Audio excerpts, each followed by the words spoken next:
항상 대한민국에 정확하고 빠른 소식을 알리기 위한 시스코크입니다. 구독과 좋아요는 영상 제작에 큰 힘이 됩니다.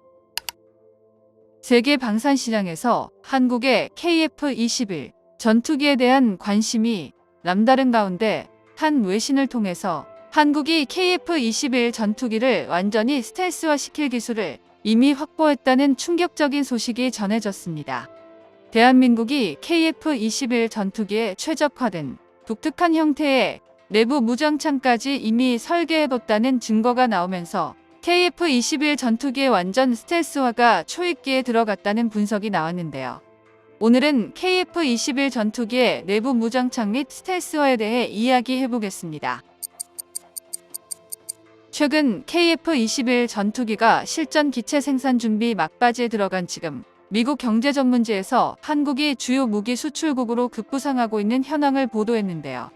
폴란드의 20조 규모 방산 개혁과 더불어 서방 세계에 한국 무기가 절찬리에 팔리고 있다는 점에 주목해 과거 아무것도 없던 국가에서 지금은 서방 세계의 무기 공장으로 거듭난 과정을 면밀하게 분석했습니다.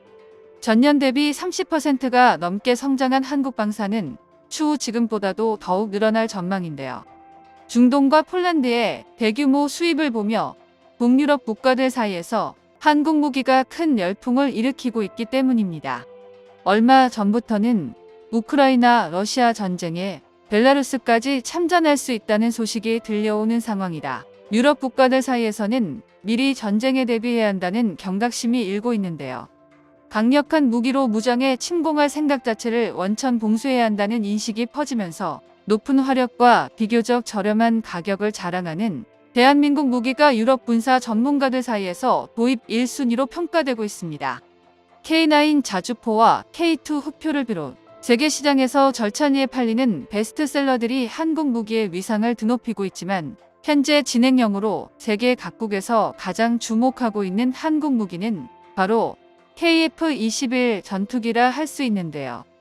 KF-21 전투기는 4.5세대 전투기 중에서도 탁월한 가성비를 갖췄다는 평가를 받으며 세계 방산 시장에서 독특한 위치를 선점했습니다.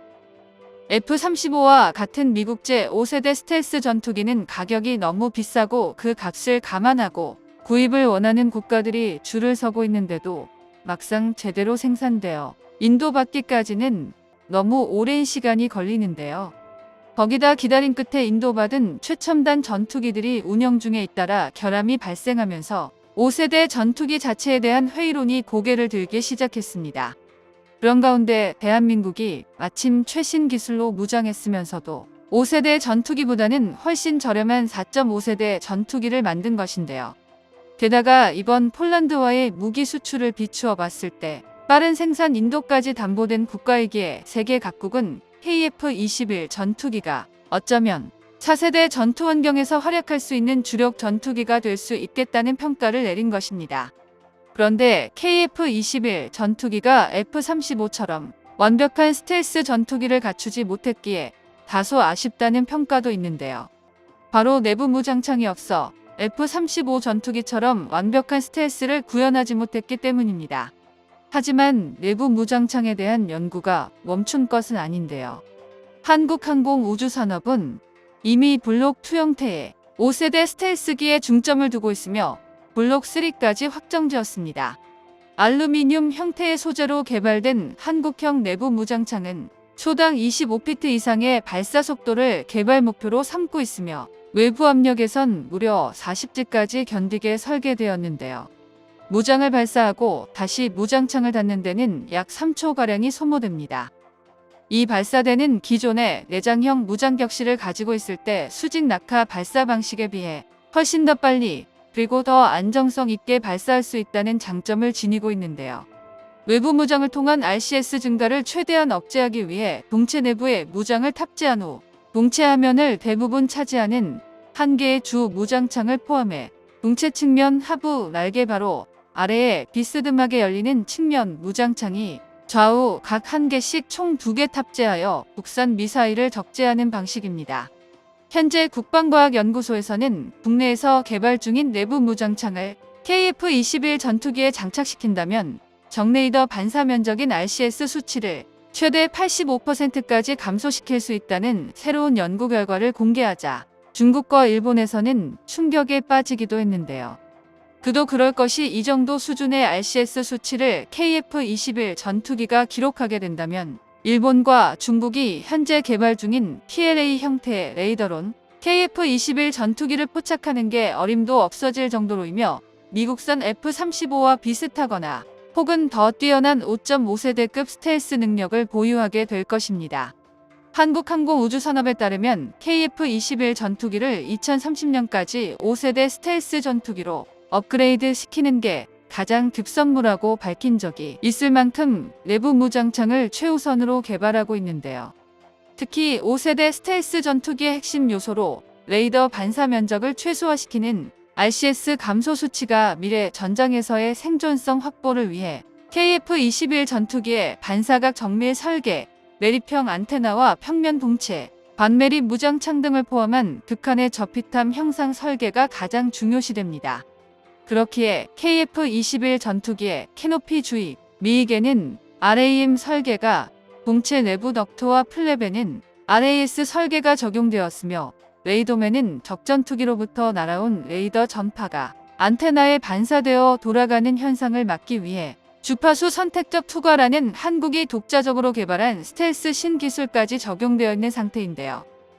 스텔스 요소에서 가장 중요한 매립형 스텔스 무장창 개발 분야에서는 대한민국 최첨단 제조업 능력의 진정한 잠재력을 제대로 보여줄 것이며 본격적인 스텔스 공대공 작전을 염두에 둔 KF-21 전투기의 성능을 좌지우지할 궁극의 장비로 불립니다.